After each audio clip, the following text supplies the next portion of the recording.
Bonjour et bienvenue pour notre nouveau rendez-vous de la filière de sécurité. Aujourd'hui, nous avons le plaisir de recevoir sur notre plateau Christian Dorival. Merci d'avoir accepté notre invitation. Bonjour, merci de m'avoir accueilli. Alors, je précise simplement en deux mots que vous êtes le président de l'UCEOR. C'est donc une PME qui est présente sur Eurosatory, puisque nous sommes en direct.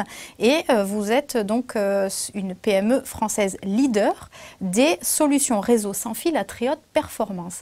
Alors, ça paraît un peu complexe tout ça et vous allez pour nous décrypter un petit peu, peut-être revenir sur une solution innovante qui équipe aujourd'hui les CRS. C'est une solution qui est déployée et notamment utilisée pendant l'Euro 2016 qui vient de débuter. Est-ce que vous pouvez nous en dire un petit peu plus sur cette solution et son caractère, j'allais dire, presque futuriste avec ses capacités interopérables avec les futurs réseaux PMR de nouvelle génération? Alors, absolument, nous avons chance d'être dans cette industrie des réseaux mobiles sans fil et à très haut débit, qui est un domaine qui ne peut que grandir dans les temps qui viennent parce que tout simplement il suffit d'ouvrir le journal pour voir l'explosion des robots industriels, des drones, dans les process industriels et de sécurité, mais également la volonté de tous les systèmes de vouloir intégrer tous ces nouveaux dispositifs et les personnels de terrain et les véhicules de terrain dans la conduite opérationnelle, que ce soit en termes de sécurité, en termes d'industrie, de logistique et dans tous les domaines.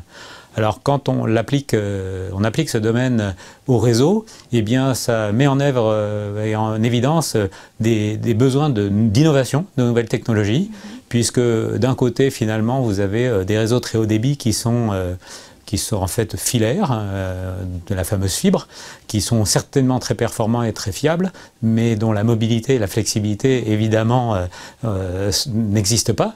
Et puis, à l'inverse, vous avez un certain nombre d'offres de réseaux mobiles ou plus flexibles, mais qui ne garantissent pas la performance nécessaire pour toutes ces applications. Donc, nous, on a investi, et notre raison d'être, c'est ces technologies de réseau sans fil très haut débit, dit mesh pour les experts, ou maillé en français, qui sont des technologies très résilientes, issues du monde militaire au départ, et qui se répandent à la fois dans les industries de sécurité et dans les industries critiques industrielles.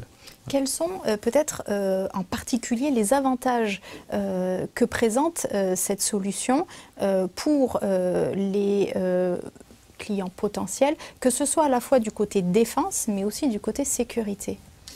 Alors, des avantages sont assez lié à ce que je viens de dire, c'est que la vidéo, par exemple, est en train d'envahir à peu près tous les domaines. On a du mal à imaginer aujourd'hui la gestion d'un événement, d'une foule ou même une intervention d'urgence sans avoir des informations de vidéo haute définition de plus en plus fines. Et je dirais que la génération qui est en train d'arriver, non seulement va vers plus de résolution, mais en plus l'exploitation de technologies d'analyse vidéo qui effectivement ne sont efficaces qu'à partir du moment où l'image est de haute qualité. Et ceci impose tout à fait des technologies de communication qui sont capables de véhiculer ce haut débit et de le garantir.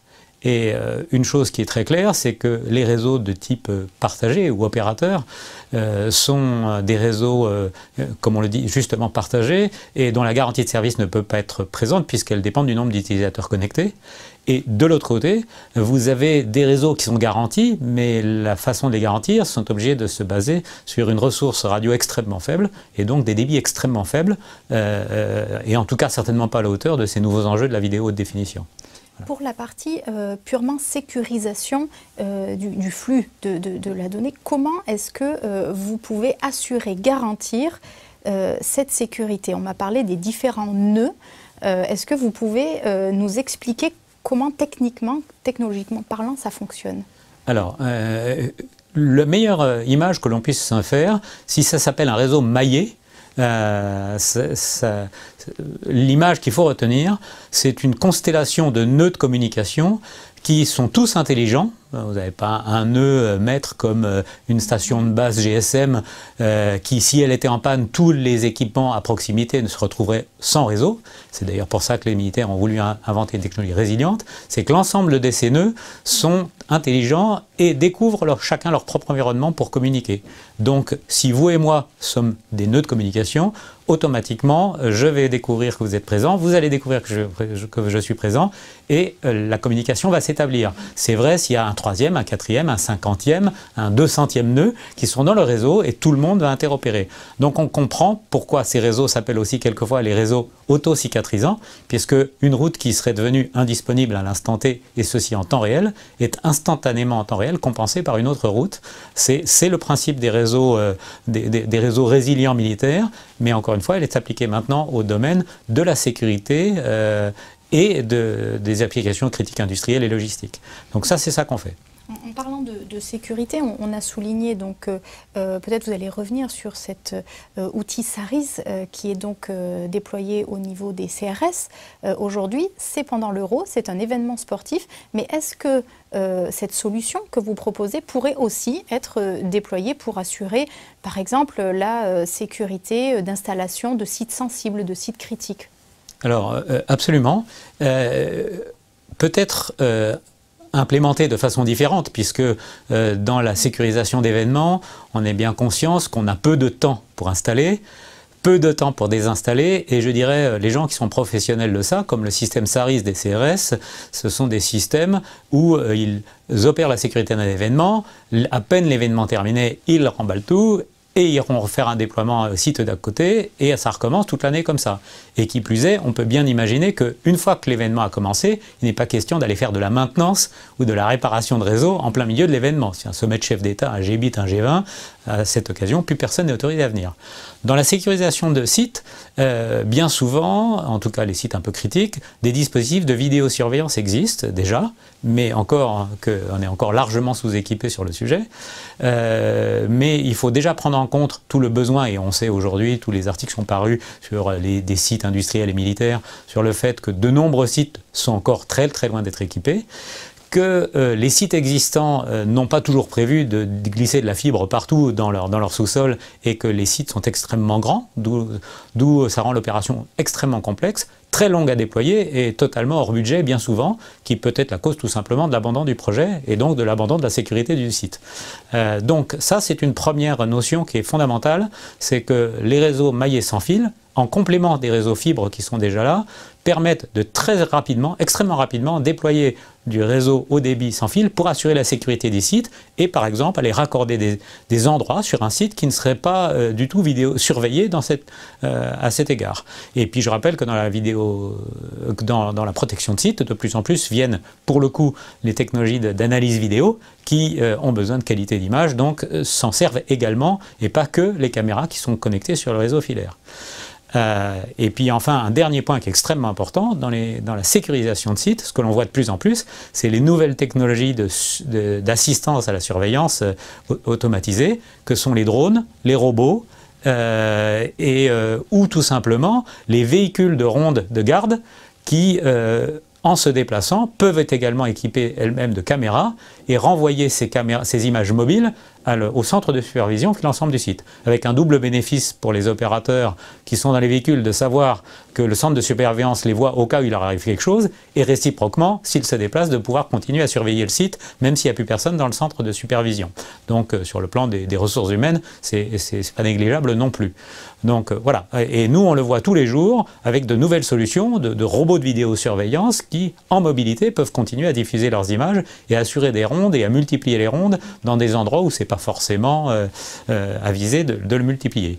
De toute façon, la technologie ne remplacera jamais les hommes, mais les hommes, sans la technologie aujourd'hui, ne peuvent plus agir et n'ont plus les moyens de se faire aider pour prendre leurs bonnes décisions. Donc la bonne complémentarité, qui est quelque chose qu'on voit de plus en plus dans les services de l'État, mais également dans les sociétés de sécurité qui assurent de la sécurité de site, et il y en a un certain nombre, c'est cette recherche et cet investissement qu'ont toutes dans la technologie pour coupler les deux mécanismes et le rendre plus efficient.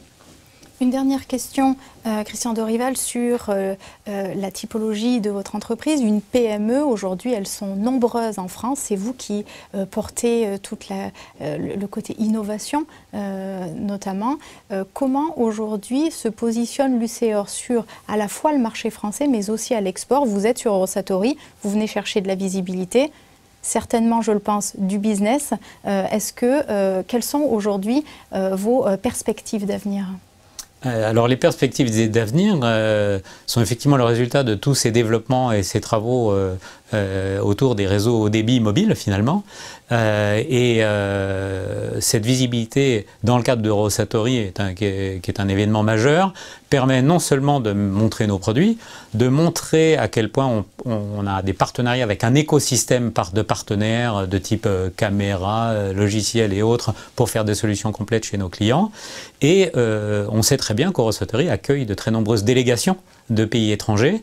Et j'étais en Asie la semaine dernière et nous entamons notre internationalisation, on va dire, notre expansion à l'export. Et ces besoins de réseau haut débit à qualité de service mobile ou d'événements sont, je peux vous garantir, absolument dans tous les pays. À tel titre que certains événements, je pense, d'ici 2-3 ans, et c'est d'ores et déjà en France, ne pourront plus du tout avoir lieu s'ils ne sont pas soutenus par ce genre de dispositifs technologiques. Donc nous, on attend effectivement énormément d'Eurosatory en termes de visibilité et en termes d'accueil des gens qui viendront nous voir.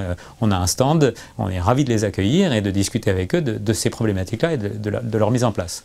Donc un bel avenir pour l'UCEOR. On vous souhaite évidemment un bon salon. Alors vous êtes sur place et je le rappelle, vous êtes au hall 6, stand J462 pour tous ceux qui veulent venir à la fois vous rencontrer, découvrir vos solutions. Merci Christian Dorival d'avoir répondu à nos questions. C'est la fin de notre rendez-vous de la filière de sécurité. Je vous donne donc rendez-vous demain avec notre prochain invité, Bernard Lebovici, président d'IMS, avec qui nous reviendrons sur la thématique NRBC. Merci de nous avoir suivis. Très belle journée à tous.